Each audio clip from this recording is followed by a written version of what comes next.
Hello student, कैसे हैं? आशा करते हैं कि अच्छे ही होंगे। देखिए 10th क्लास के हम इकोनॉमिक चालू कर रहे हैं, अर्थव्यवस्था। देखिए 10th क्लास के जो बुक निकालिएगा आप तो उस पर लिखा होगा फ्रंट पे जो पे अर्थव्यवस्था। क्या लिखा रहता है? अर्थव्यवस्था। लेकिन नॉर्मली लोग कह देता है क्या, अर्थशास्त्र हम पढ़ रहे हैं। तो आइए इसका अंतर समझते हैं। हम यहाँ पर लिखे हैं अर्थशास्त्र। क्या लिखे हैं? अर्थशास्त्र और अर्थव्यवस्था। तो दोनों में अंतर क्या है? यानी देखने में तो लगता है कि अर्थशास्त्र कहिए तो चाहे अर्थव्यवस्था कहिए तो बात एक ही है, लेकिन अलग अलग है। देखिए इंग्लिश में भी अलग नाम है। इकोनॉमिक्स लिखा है, इसमें अर्थव्यवस्था में क्या हो, इकोनॉमी लिखा है। देखिए अर्थशास्त्र जो है ना,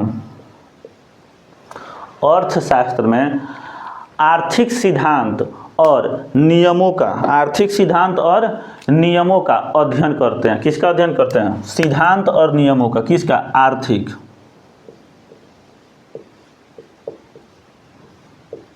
आर्थिक सिद्धांत तथा नियमों का अध्ययन है।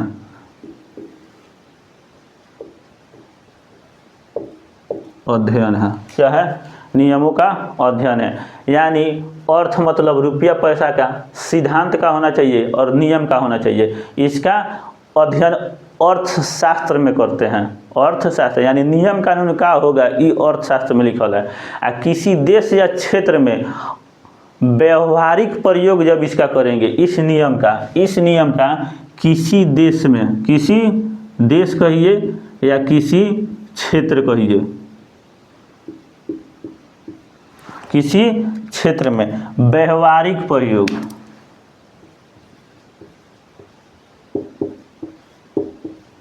व्यवहारिक प्रयोग उसको अर्थव्यवस्था कहते हैं। यानी रुपया पैसा कमाने के हम व्यवस्था कैसे करेंगे, समझ रहे हैं? जैसे किसी चीज़ का हम लोग व्यवस्था करते हैं, कपड़ा के व्यवस्था करना है, उसका कैसे लाना है, कैसे व्यवस्थित करना है। जैसे भोजन का व्यवस्था लोग कहता है, क्या करता है? भोजन का व्यवस्था, कि भोजन का सिद्धांत ना नहीं होता है, भोजन का व्यवस्था। यानी उस चीज़ को हम कैसे अपने तरफ लाएंगे, उसको व्यवस्था कहते हैं। तो व्यवहारिक रूप में हम यूज कैसे करेंगे, तो यही हुआ हमारा अर्थशास्त्र का अंतर।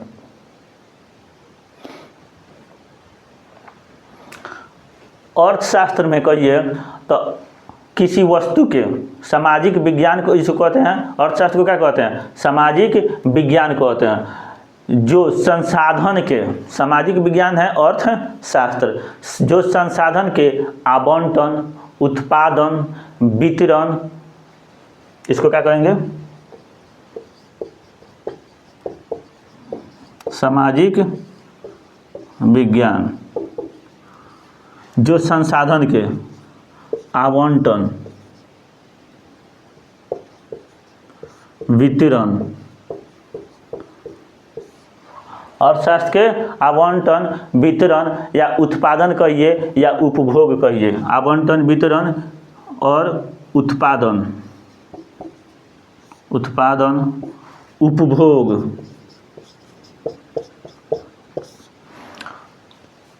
आवंटन, वितरण, उत्पादन और उपभोग के, इस सब का सिद्धांत या नियम, इस सब का अध्ययन हम किस में करते हैं? अर्थशास्त्र में करते हैं। किस में करते हैं? अर्थशास्त्र में। लेकिन इस सब का फिर वही चीज़ होगा, व्यवहारिक रूप में किसी क्षेत्र या विशेष में लागू करने के लिए व्यवहार कैसे करेंगे, उसका चर्चा हम अर्थव्यवस्था में पढ़ते हैं। उसको यूज कैसे करेंगे, इस प्रकार देखिएगा। कभी किसी भी देश का, जैसे यहाँ देश का चर्चा हो रहा है, क्षेत्र का चर्चा होता है, जैसे भारत के समाचार अगर कोई सुनता होगा तो पता होगा भारत के अर्थव्यवस्था बोला जाता है या भारतीय अर्थव्यवस्था बोला जाता है। ये कभी नहीं सुने होइएगा कि भारतीय अर्थशास्त्र इस तरह कर रहा है, नहीं बोला जाता है। नियम कानून पूरे विश्व के लिए जो अर्थशास्त्र में है, अर्थशास्त्र मतलब हमारी रुपया पैसा आर्थिक स्थिति कैसा रहेगा, कैसे चलेगा, ये पूरा नियम कानून पूरे विश्व में एक ही लेवल से लागू होता है। ये ना कि हमारे लिए अलग नियम कानून सोचेगा, हमारे लिए बाजार अलग तरीका से चलेगा और दूसरे देशों के लिए अलग से चलेगा। जैसे अमेरिका, ब्रिटेन, रूस, पाकिस्तान, इस सब के लिए अलग चलेगा, ऐसा नहीं है। हाँ, लेकिन प्रत्येक देश का व्यवस्था अलग अलग है, वो अपने औकात के हिसाब से, कितना हमारे पास आमदनी है उसके हिसाब से हम अर्थव्यवस्था को, अर्थ को यानी आर्थिक स्थिति को व्यवस्थित करते हैं। क्या करते हैं? व्यवस्थित, सुदृढ़ करते हैं। तो ये हमारा, तो इसलिए कभी देखिएगा भारतीय अर्थव्यवस्था बोला जाता है, भारतीय अर्थव्यवस्था।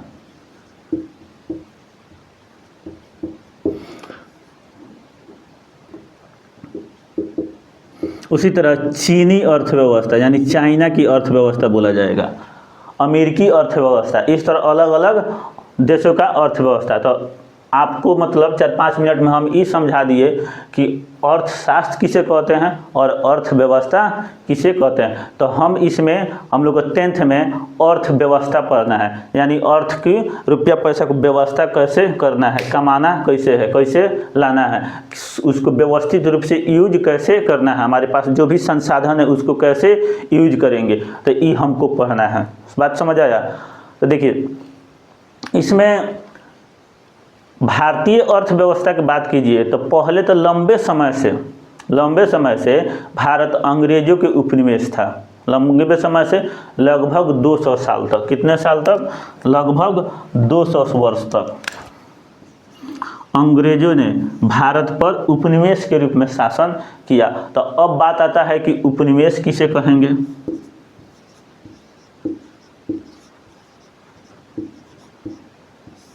देखिए उपनिवेश, जब कोई विकसित राष्ट्र या संपन्न राष्ट्र अपने से नीचे किसी दूसरे राष्ट्र पर समस्त मतलब सभी आर्थिक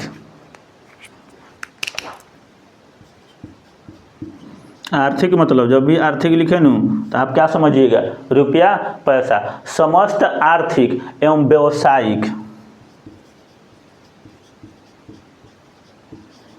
व्यावसायिक यानी व्यापार को, व्यावसायिक क्रियाओं को अपने अंडर ले लेता है, कर लेता है, अपने अंडर लेता है, अपना दिशा निर्देश के हिसाब से चला रहा है। कोई बड़ा देश किसी छोटे देश को, कोई विकसित देश किसी अविकसित देश के समस्त आर्थिक यानी सब रुपया पैसा और उसके व्यापार यानी बिजनेस को अपने अंडर लेकर चलाता है। तो वो बड़का देश का छोटका देश, बड़का देश का छोटका देश यानी विकसित देश का, ये जो अविकसित देश है उपनिवेश कहाएगा। क्या कहेगा? उपनिवेश। जैसे हम लोग का था ये ब्रिटेन, क्या था? ब्रिटेन।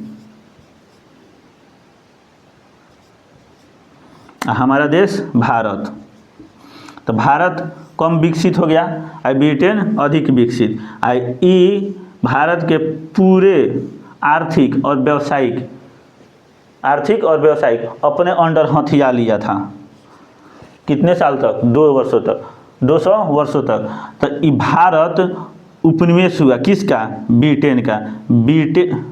ना लिखिए, ना चाहिए, ब्रिटेन का उपनिवेश कौन हुआ? भारत। आशा करते हैं कि आप उपनिवेश समझ गए। अब देखिए आर्थिक एक क्रिया वर्ड भेटाएगा। क्या भेटाएगा? आर्थिक क्रिया।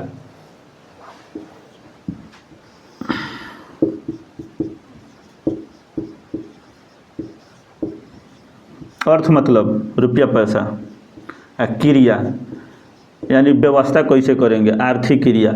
जैसे हम काम करते हैं, क्या करते हैं? काम करते हैं। हम पढ़ा रहे हैं आपको, अगर यहाँ तो ऑनलाइन पढ़ा रहे हैं, अगर ऑफलाइन कोई पढ़ता है तो पैसा जो देता है तो हमारे रुपया का यानी अर्थ का साधन होता है। क्या होता है? साधन। कोई मजदूर जाता है, मजदूरी करता है, तो वो मजदूरी दिन भर काम करेगा तो शाम को उसका क्या मिलता है? रुपया मिलता है। क्रिया मतलब काम, क्रिया मतलब हिंदी में पढ़ रहा होगा, क्रिया मतलब कार्य से होता है। क्या होता है? तो रुपया के जो कार्य कर रहे हैं, रुपया के लिए जो कार्य कर रहे हैं वो क्या होगा? आर्थिक क्रिया। तो इसको इस तरह बोला जा सकता है, हमारे वे सभी क्रियाएं जिससे हमें आय प्राप्त होता है। आय मतलब रुपया पैसा, क्रिया मतलब काम। हम वो काम करें जिससे हमको रुपया मिले, उसको क्या कहेंगे? आर्थिक क्रिया कहेंगे। वे सभी क्रियाएं जिससे हमें आय की प्राप्ति हो उसे आर्थिक क्रिया कहते हैं। यहाँ तक समझ आ गया? अब ऐसा काम कोई करे और रुपया 1 रुपया ना मिले और फ्री में खट के चलाए तो उसको आर्थिक क्रिया में नहीं रखेंगे, आर्थिक क्रिया में नहीं रखेंगे। अब जैसे देखिएगा कोनो झंडा लेके कोनो पार्टी की घुमाना चालू कर देता है, अब दिन भर घूमेगा और जाके उसको क्या मिलेगा, चाय और 2 समोसा। तो वो अर्थ का कोई काम नहीं किया, कोई काम नहीं किया। अर्थव्यवस्था के 2 प्रमुख कार्य हैं। अर्थव्यवस्था के कितने कार्य, 2 प्रमुख कार्य हैं। इसको मिटा दे, इधर समझा दे रहे हैं, अभी नहा जाओ।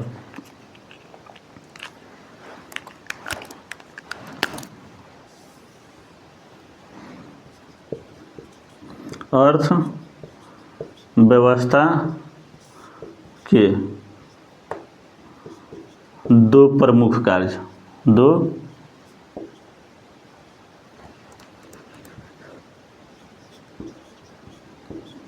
प्रमुख कार्य। देखिए कौन कौन, समझा दे रहे हैं, आपको बता भी रहे। 2 प्रमुख कार्य में देखिए, जैसे लोगों की आवश्यकताओं के लिए वस्तुओं और सेवाओं का उत्पादन करना। अर्थव्यवस्था जैसे है, कोई कर्तव्य बनता है अर्थव्यवस्था के लिए हिसाब से, वस्तु लोग के लिए, जो जनता है उसके लिए वस्तु और सेवा का उत्पादन करना। क्या करना, वस्तु एवं सेवाओं का उत्पादन करना। किसके लिए, जनता के लिए। किसके लिए, जनता के हिसाब से, यानी लोगों के लिए।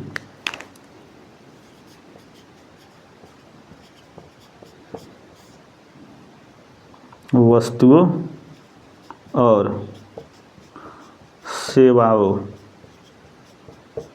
का उत्पादन।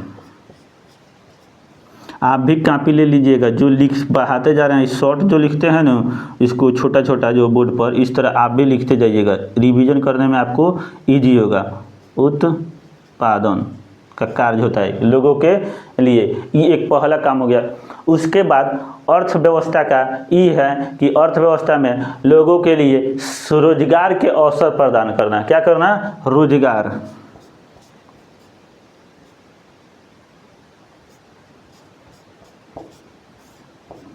रोजगार के अवसर प्रदान करना। रोजगार के अवसर प्रदान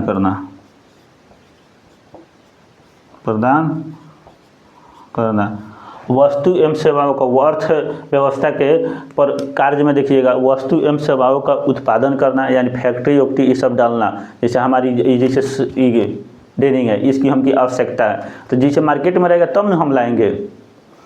तो वस्तु एवं सेवाओं का उत्पादन क्या करता है, उत्पादन करना। उसके अलावा जैसे जनता है देश की, अर्थव्यवस्था में देश कहीं पढ़ते हैं किसी देश का, तो देश में अगर जो जनता निवास कर रही है तो उसको रोजगार भी क्या करना, उपलब्ध कराना। ये अर्थव्यवस्था काम है। देश चला रहे हैं अभी जो सरकार चला रहा है, और उस समझिए कि रोजगार का ध्यान नहीं दे रहा है, तो ये हमारा देश विकास के तरफ जा रहा है, नहीं विनाश के तरफ। किधर जाएगा कि क्या कहते हैं, अर्थव्यवस्था, देश मजबूत होगा नहीं होगा, आर्थिक स्थिति सुधरेगी नहीं सुधरेगी देश की। क्या तो जब कोई कमाता है तो वो टैक्स देता है, टैक्स देता है तो उसी टैक्स से देश के चलता है, उसी टैक्स से देश के पास संपत्ति होता है, धन होता है, और देश चलाने में आगे बढ़ता है सरकार। तो रोजगार के अवसर प्रदान करना, ये अर्थशास्त्र में बोला गया है, लेकिन इसका नेतवा सब अमल नहीं करता है, नेतवा सब अमल नहीं करते हैं। इस पर ध्यान देगा कि ऐसा काम करे कि जिससे रोजगार लोगों को मिले। कहेगा कि अपना से रोजगार खोजिए, अपने से। जैसे मोदी जी आए तो कह रहे हैं कि पकौड़ा छानिए रोजगार मिलेगा। अब पढ़ा लिखा लड़का पकौड़ा छानेगा तो रोजगार मिलेगा, उसको रोजगार कहिएगा, उसको जीविका कहिएगा। उसको क्या कहिएगा, जीविका। रोजगार की परिभाषा जब आगे आपको पढ़ाएंगे तो बताएंगे, अपनी आवश्यकता के, अपनी क्षमता के हिसाब से जो काम ना मिले, जितने आपकी क्वालिफिकेशन है उस हिसाब से काम ना मिले तो उसको रोजगार को नहीं रखा जाता है, रोजगार में नहीं माना जाता है, वो जीविका माना जाता है, यानी जीने के लिए आधार हो जाएगा। तो इस प्रकार हम लोगों ने अर्थव्यवस्था समझा। तो अर्थव्यवस्था के इसमें कुछ परिभाषा भी बोला गया है। क्या बोला गया है, कुछ परिभाषा। जैसे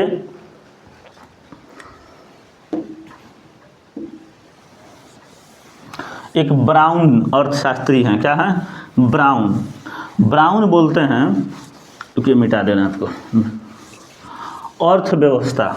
ब्राउन बोले अर्थव्यवस्था आजीविका अर्जन की प्रणाली है। क्या है, अर्थव्यवस्था आजीविका अर्जन की प्रणाली है। ये कौन बोले थे, ब्राउन। याद रखिएगा, ये कुछ डायरेक्ट लिख देता है ब्राउन। ब्राउन बोले अर्थव्यवस्था आजीविका अर्जन की प्रणाली है।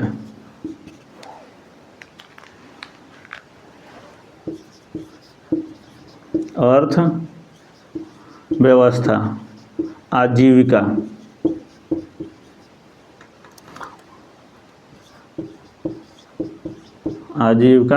अर्जन की प्रणाली है। अर्थव्यवस्था आजीविका अर्जन की एक प्रणाली है, यानी जीने के लिए आजीविका अर्जन, यानी जीने के लिए जो रुपया पैसा ये सब चाहिए जीव, उसके लिए क्या है, प्रणाली है। यानी इसमें हम कैसे सीखते हैं, कैसे काम करेंगे, रुपया कहाँ से कमाएंगे, तो ये सब किस में सीखते हैं, अर्थव्यवस्था में। तो अर्थव्यवस्था आजीविका अर्जन की प्रणाली है, याद रखिए। जब भी पूछेगा कि अर्थव्यवस्था से क्या समझते हैं, चाहे अर्थव्यवस्था को परिभाषित कीजिए तो आप ये लिख दीजिएगा, क्या कर दीजिएगा, लिख दीजिएगा। इसके अलावा एक और अर्थशास्त्री थे, क्या थे, आर्थर लेविस। आर्थर लेविस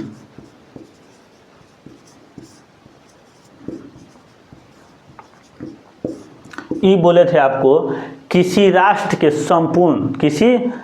के संपूर्ण व्यवहार में से होता है। अर्थव्यवस्था का मतलब किसी राष्ट्र के संपूर्ण व्यवहार, यानी वह देश कैसा व्यवहार कर रहा है, जिसके आधार पर मानवीय आवश्यकताओं के, यानी मनुष्य की जो जरूरत है, राष्ट्र कैसा व्यवहार कर रहा है, इससे उसका अर्थ हुआ मनुष्य की व्यवहार से मनुष्य की आवश्यकताओं की संतुष्ट करने के लिए, यानी पूर्ति करने के लिए, यानी संतुष्ट हम हो जाए। जैसे कोई काम होता है, नहीं होता है, जैसे कहता है कि हम इस काम से, जैसे आपके चरित्र से, आपके रहन सहन से, आपके व्यवहार से, आपके सेवा से हम संतुष्ट हुए, तो उसी तरह राष्ट्र के संपूर्ण व्यवहार से, राष्ट्र किसके व्यवहार से, राष्ट्र के संपूर्ण व्यवहार से होता है जिसके आधार पर मानवीय आवश्यकताओं की संतुष्टि के लिए वह अपने संसाधनों का प्रयोग करता है। तो ये बोले थे कौन, आर्थर लेविस। Arthur Levi's. तो इस प्रकार हमने अर्थव्यवस्था और अर्थशास्त्र में अंतर समझे। उपनिवेश किसे कहते हैं ये समझे, आपका आर्थिक क्रिया क्या है ये समझे। आर्थिक क्रिया के अलावा हम लोग देखे थे हाँ अर्थव्यवस्था के दो कार्य, प्रमुख कार्य ये देखे, अर्थव्यवस्था का परिभाषा। अब आइए आगे इसके अगला वीडियो में हम लोग पढ़ेंगे।